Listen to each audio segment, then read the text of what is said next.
We have men of God here, mga pastors natin, reverends. We have from the Philippine National Police, nabanggit na rin kanina, from the DOH, from the ILG, from PIDEA, of course, DepEd, mga LGUs, and all others. Magandang umaga sa ating lahat.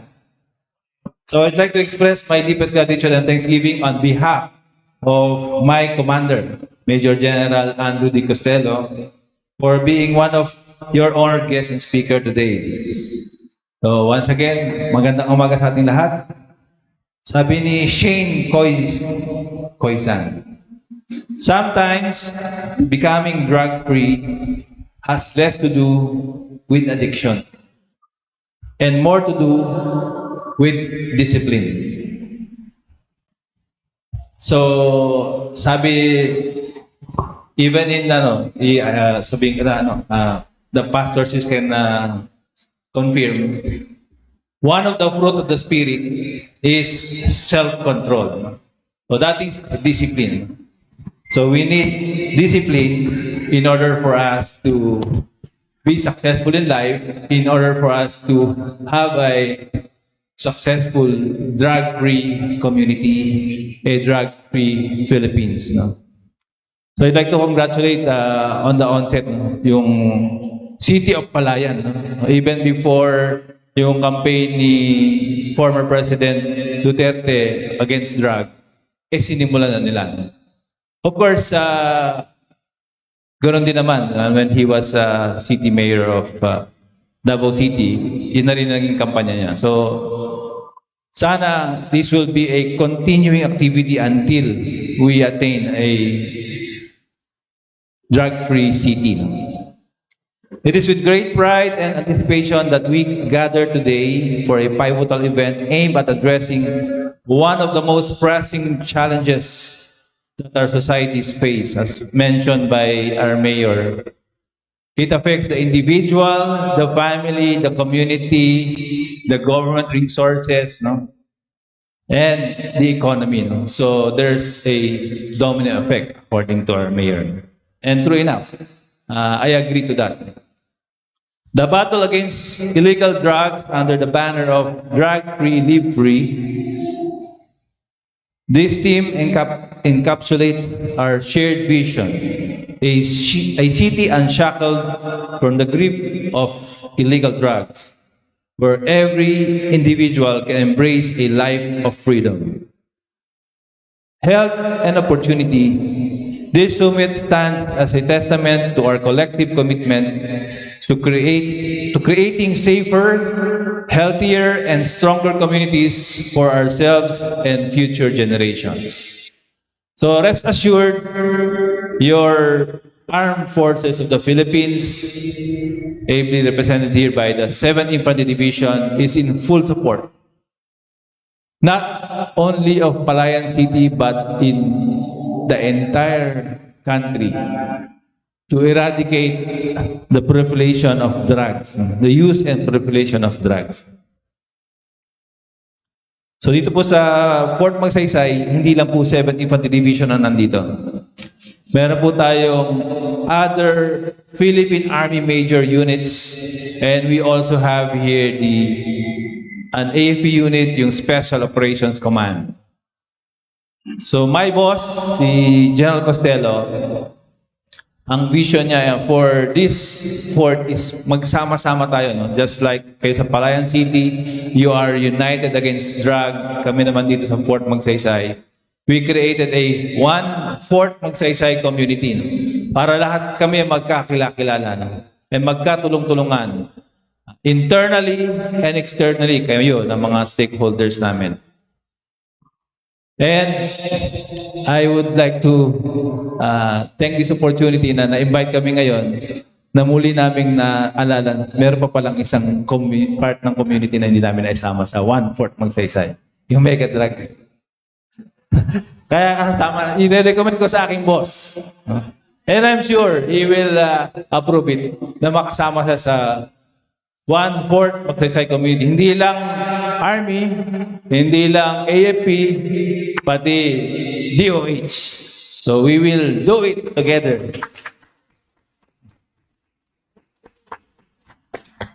Sabi nga yun, ni Senator Javier, let's do it.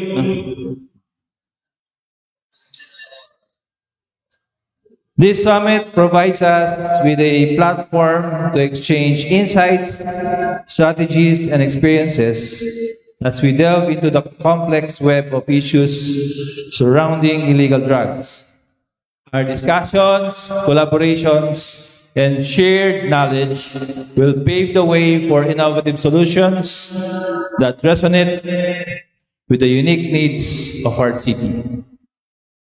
Dito na-realize ko, actually sir, na-invite na ako dito in 29. Actually hindi, si Commander pala parating ni-invite. Kami naman ay mga congressman, according to Governor Dani, no? Representative, no? Willingly follow our boss, no? In 2019, when I was invited, hindi ko parang drug summit din yata yun, to present then Major General Agustin. Nakita ko yung ganda ng ginagawang program nyo dito. Kaya lang, nakakalimutan ko na naman na balikan si Dr. Dancel. No? Kaya, sir, sabihin mo, sir, Sir Jojo, ulitin mo ko, sir, na remind mo ko yung commitment ng 7ID sa inyo, no? Ng 1/4 mag-community. In fact, invite kayo lahat. Bukas, we have a concert sa Port Magsaysay. Rio Brothers.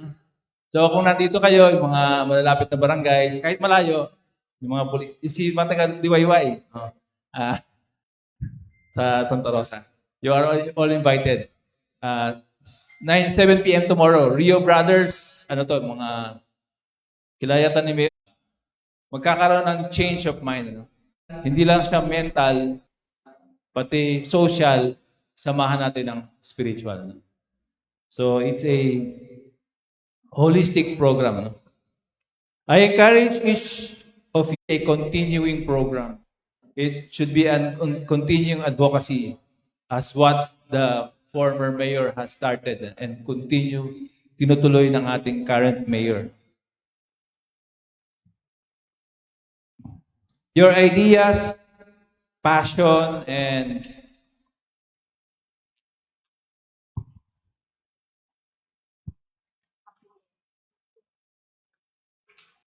dedication will be the driving force that propels us forward. Kasi pagka wala tayong sense of purpose sa ginagawa natin, we will not be passionate about it. It's just a program. Pero you have the right heart in what you are doing and you have the right purpose, talagang we will attain a drug-free community. No? By the end of this summit, we aim to emerge with a clearer roadmap for action. A network of passionate collaborators and renewed sense of purpose in our fight against illegal drugs. Thank you for the unwavering commitment in building this city that thrives on the principles of unity, well-being, and progress. Together, we can and will overcome the challenges posed by illegal drugs, creating a brighter and safer future for all. Thank you for your presence, your dedication, and your commitment to a brighter, drug-free future. Let this summit catalyze positive change, and may the discussion held here reverberate far beyond these walls, inspiring action and transformation in every corner of our beloved city, the host city of Port Magsaysay, of 75th Division. Once again, welcome to the City Summit Against Illegal Drugs. Drug-free, live-free. Thank you and mabuhay tayong lahat. We'd like to request you, sir, to stay on stage for us to award through our city mayor, our city vice mayor, and of course, the chief of hospital, the certificate of appreciation from the city government of Palayan. Let me just read the citation. The certificate of appreciation is given to Major General Andrew O. Costello, Commanding General 7th Infantry Division, Philippine Army, Fort Ramon Magsaysay, for the invaluable support as guest and honor speaker during the City Summit against illegal drugs with the theme Live Free, Drug Free, Palayan. Given this 25th day of August 2023 at Mega Drug Abuse Treatment and Rehabilitation Center, Fort Magsaysay, Palayan City, capital of Nueva Ecija, signed Honorable Romaric S. Cabinbin, City Vice Mayor, signed Honorable Viandre Nicole J. Cuevas, City Mayor. Palakpakan po natin. Once again, on behalf of MGen Andrew O. Costello, Assistant Division Commander, 7th Infantry Division, PA Brigadier General Dennis R. Pasis. Palakpakan po natin. Maraming salamat po for the continuous support of Fort Magsaysay. Thank you po, and we may now again sit. And now to continue the informative talks and message, we'll be hearing from, on behalf of PNP Provincial Director Nueva Ecija Provincial Police Office, Police Colonel Ricardo V. Caballero. We'd like to welcome here on stage our beloved former Chief of Police in Palayan City and now the representative and of the NEPO and the Deputy Provincial Director currently, our beloved Police Lieutenant Colonel Renato C. Morales. Palakpakan po natin.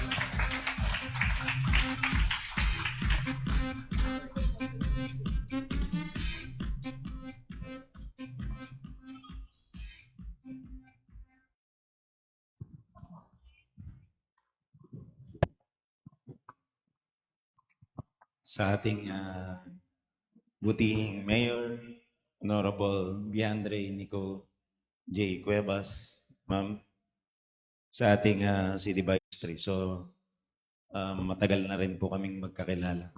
And of course, Ma'am Jeneline Abenuela, the PIDEA.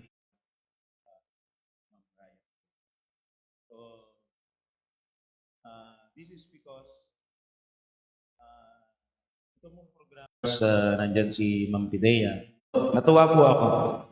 Natuwa po ako. Yung mga na-assess ng ating doctors na pwede nang i-rehab sa community base na hindi mo siya ilalayo sa pamilya. At hindi ko lang po alam kung nandito sa video na maraming na nasa ibang bansa nagtagumpay na ngayon, nagpapasalamat unang-una sa city government and of course sa Palayan City Police Station dahil kung hindi sila inalalayan during those trying times, baka hindi sila nakarating sa magandang buhay na kinilalagyan nila ngayon. So, marami po dito yung residente ng Palayan, success stories na we consider na talagang the program of the city government and the program of the Philippine National Police will help yung pong mga drug surrender na ito. Ano po? And I would like also to emphasize what the PNP is doing right now in anti-illegal drugs.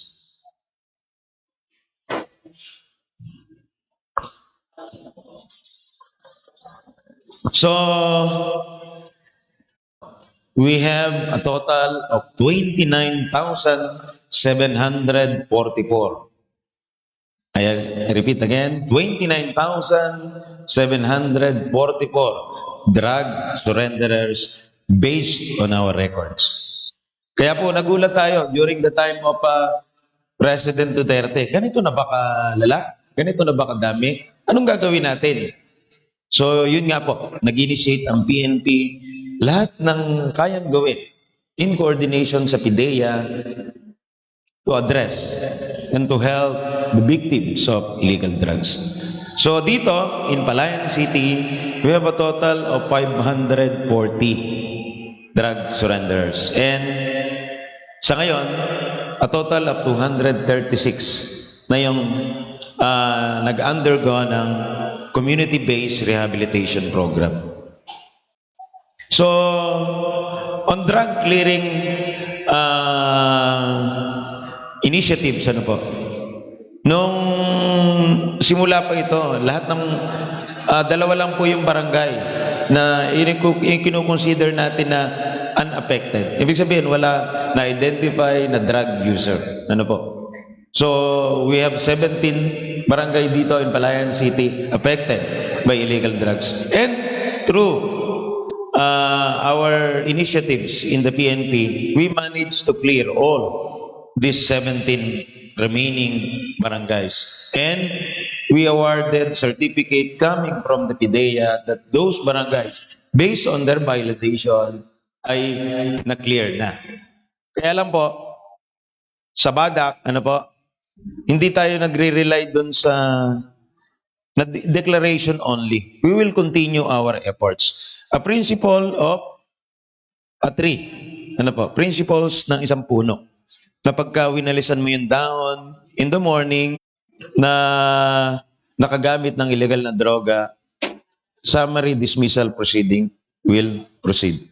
So, as of now, in Nueva Ecija, ano po, we are proud to say, Police Provincial Office, through the 32 police station, continuously conduct anti-illegal drug operation. Katulad nga po nung sinabi ko sa inyo kanina, hindi natin maiwasan na kuminsan may pumupunta rito. May bumabalik. Kaya po tayo, continuous po yung ating anti-illegal drugs operation. On our police interventions, in order to prevent, ano po, yung the spread of illegal drugs in the street, ano po, ito po yung mga isinasagawa ng PNP. One, of course, yung anti-criminality checkpoint. So dito, na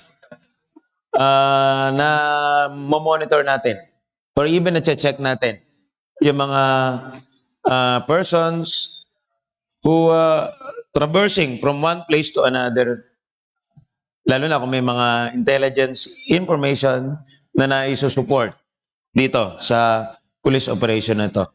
Nahuhuli po natin. And of course, yung spot inspection, yung in-house visitation in these undertakings. And on our way forward, of course, rest assured that the PNP will continue and intensify our efforts in anti-illegal drug operations in coordination and active support of our BADAC, MADAC, and CADAC. So, I do hope that you impart something to each and every one of us in addressing this issue, this problem, in helping a place like Palayan City, a drug-free and a live-free Palayan. Thank you very much.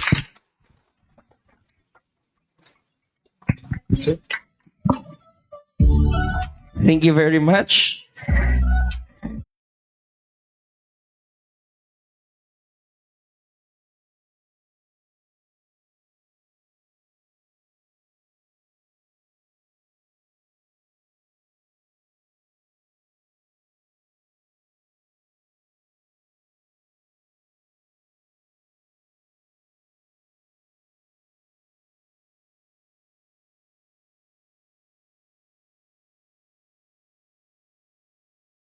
To Police Colonel Ricardo V. Caballero, PNP Provincial Director, Nueva Ecija Police Provincial Office, for the invaluable support as guest of honor and speaker during the City Summit Against Illegal Drugs with the theme Live Free, Drug Free Palayan, given this 25th day of August 2023 at Mega Drug Abuse Treatment and Rehabilitation Center, Fort Ramon, Magsaysay, Palayan City, capital of Nueva Ecija. Signed by our Honorable Romaric S. Capinpin, City Vice Mayor, and of course our Honorable City Mayor, Honorable Viandre Nicole J. Cuevas. And of course, we would like to acknowledge our Palayan City Police Station headed by Police Colonel Chito B. Macaspac, our Chief of Police Palayan City, represented by Major Connie Gaudiel, Ma'am, maraming salamat po sa patuloy na support.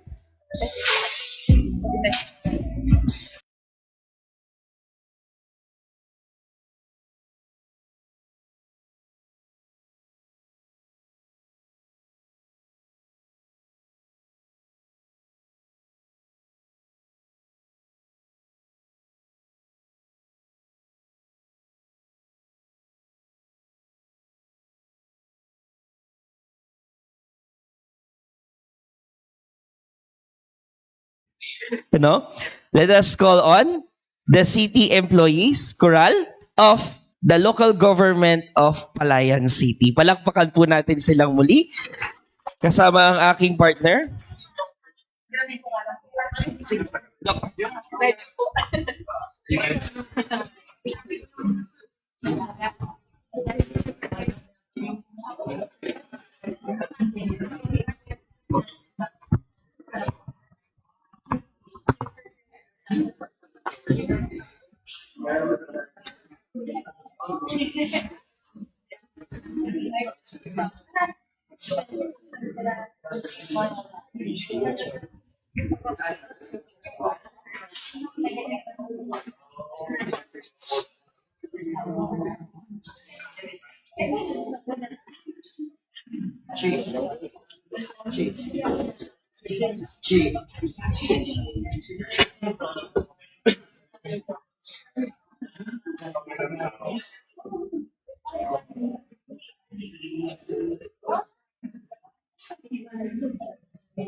puso ay natayo muli ang karangalan mo. O ang pag-ibig ko sa'yo, inang bayan. Ikaw ang siyang dalangin ko, ang kalayaan mo'y sinisigaw. Ang bukas,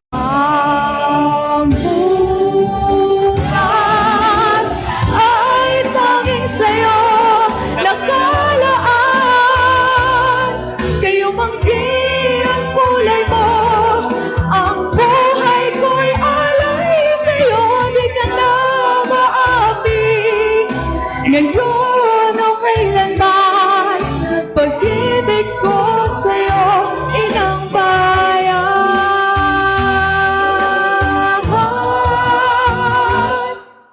Pag-ibig ko sa'yo, inang bayan.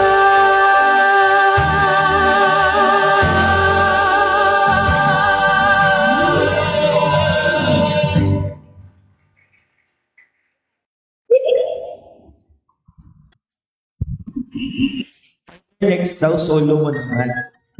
Okay na po. Nakakapagod. Napakaraming talented sa city ng Mapalayan. Nakakamangha ang mga employees ng Palayan City.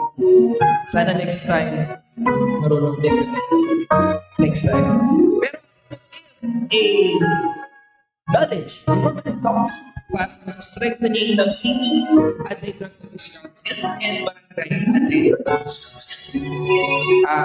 May we call on the provincial director of the Department of Interior and Local Government Nueva Ecija Provincial Office, Attorney Ofelio A. Tata.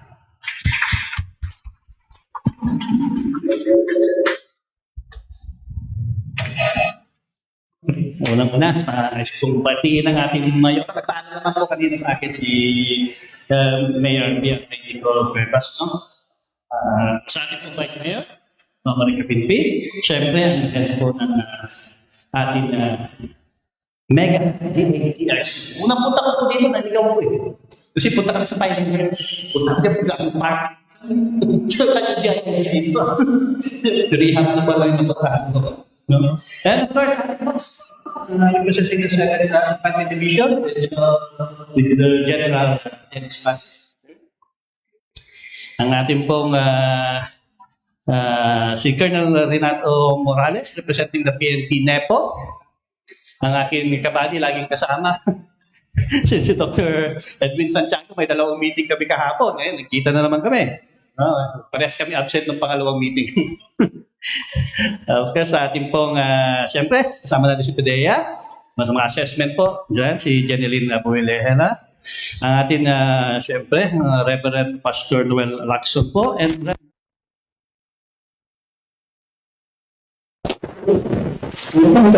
Centering of Drug Program, DILG, siyempre PNP.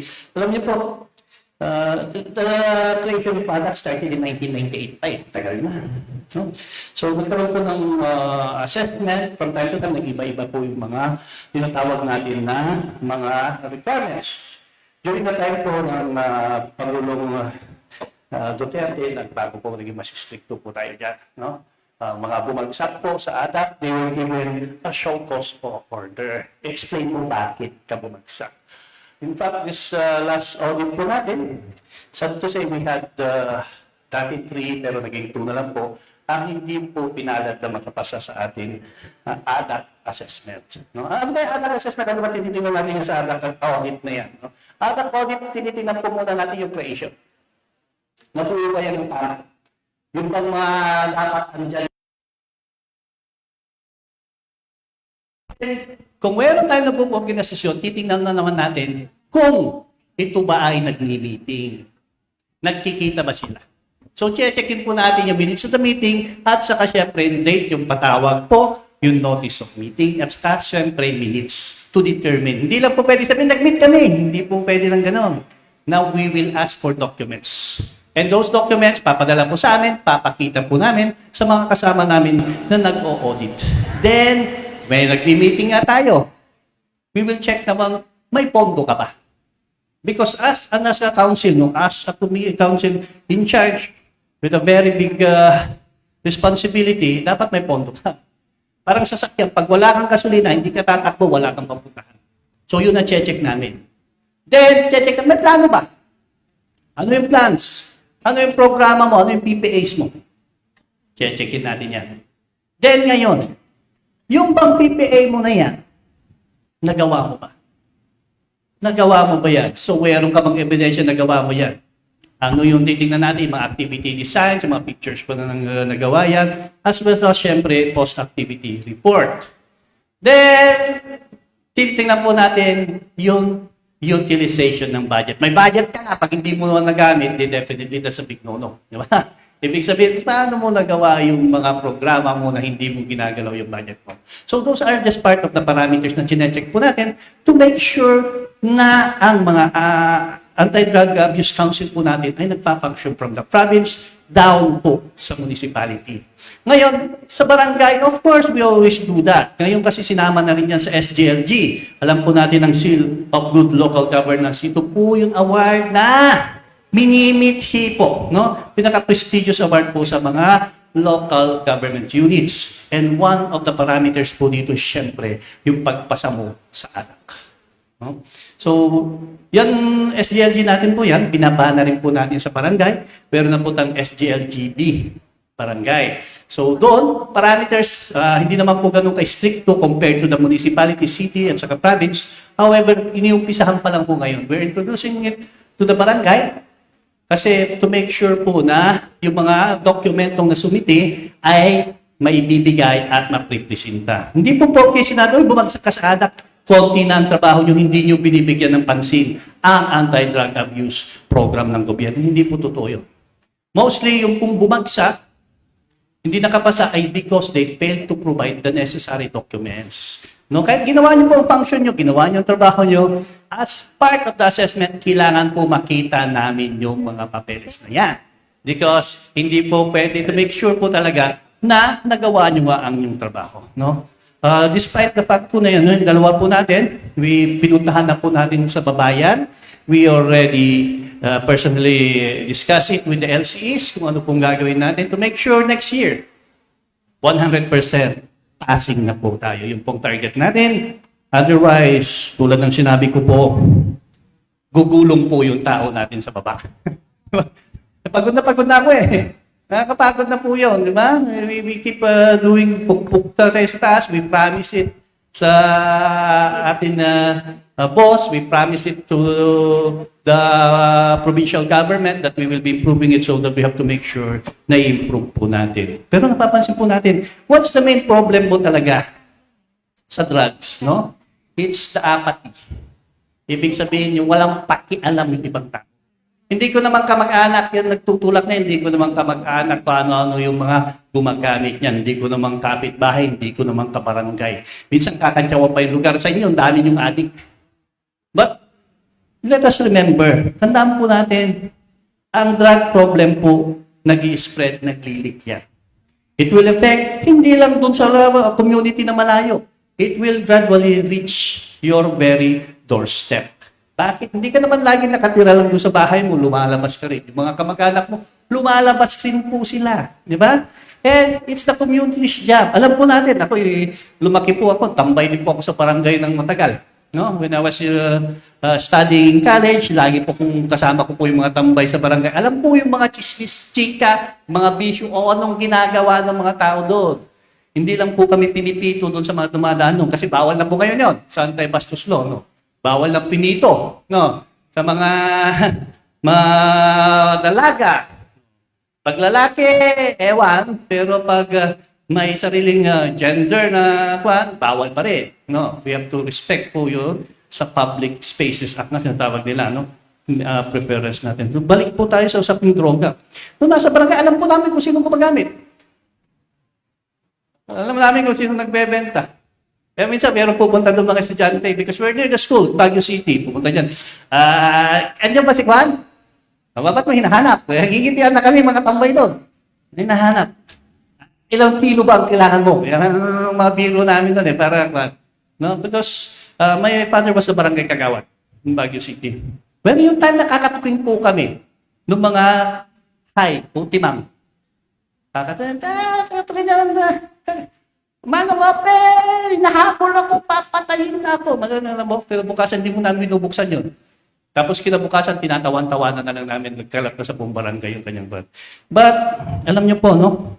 Hindi lang naman katuwaan because drugs will definitely lalaganap po yan, no? Dati, suntukan lang. Then, later on, nagkakaroon na po ng body count, no?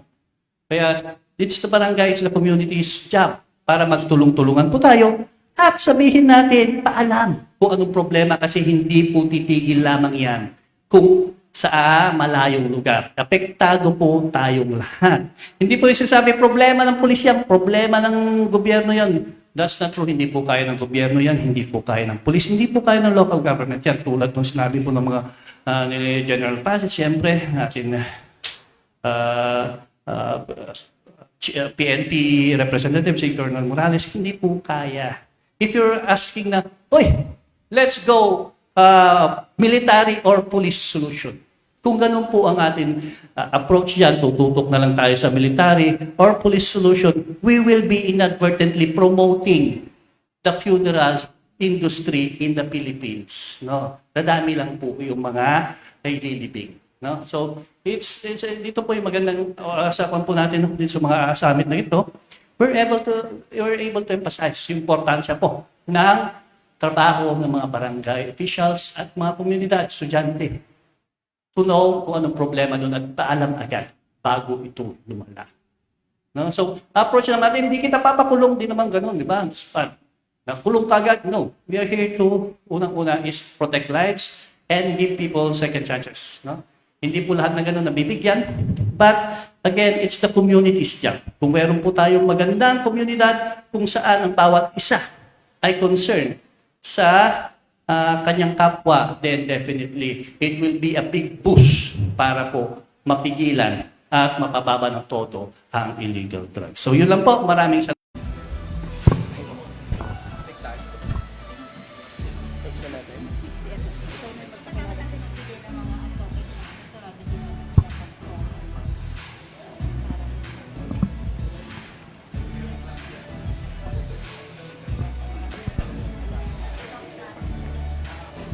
Maraming salamat po once again, Attorney Ofelio Taktak Jr. Maraming salamat po, Attorney. And to further strengthen our knowledge on the drug clearing program, may we call on stage the Philippine Drug Enforcement Agency representative, IAA Jeneline Abuela. Palakpakan po natin siya.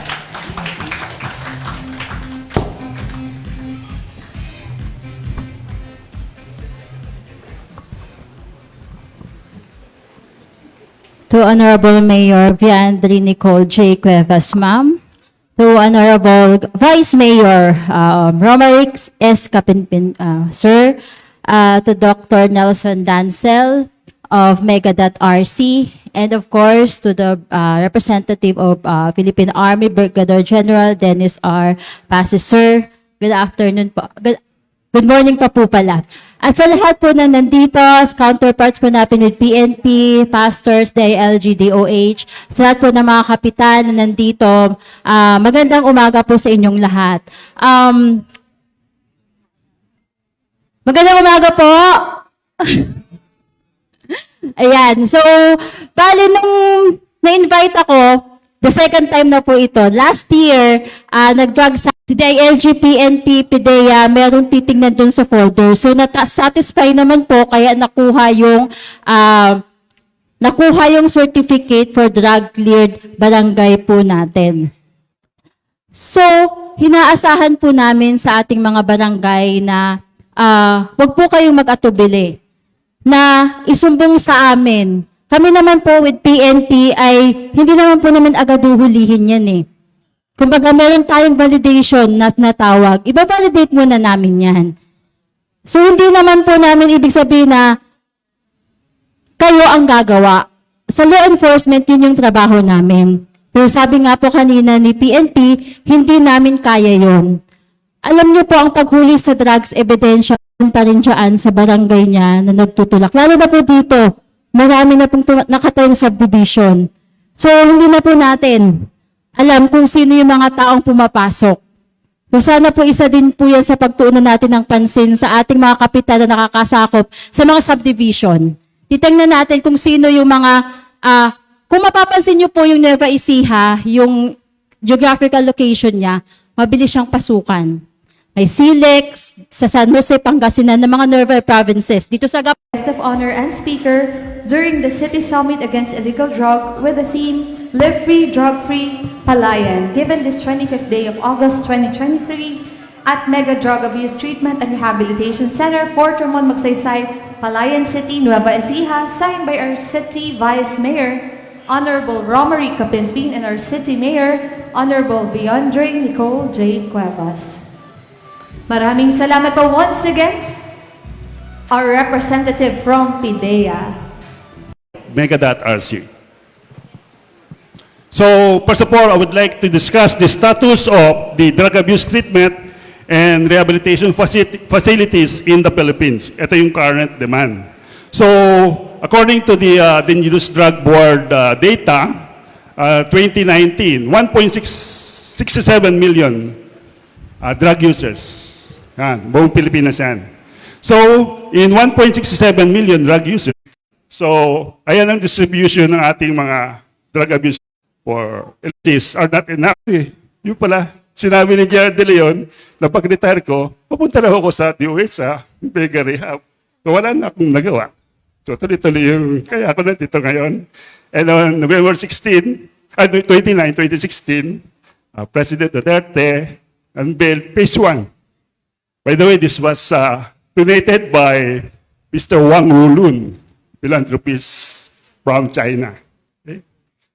So today, Mega.RC is helping our fellow countrymen throughout the services. Hindi lang dito sa region din, na Republic Act 9165. Group dynamics, pag pumupunta sila dito. Sila mismo, nag-sharing sila kung nasan na sila, kung kumusta yung parent. Nag-report ako doon. Next. Brigadier General Dennis R. Passis, Dennis Passis. of course, will be awarding the Certificate of Appreciation. And reads, this certificate of appreciation is given to Dr. Nelson J. Dancel, Chief of Hospital 3, Mega DATRC,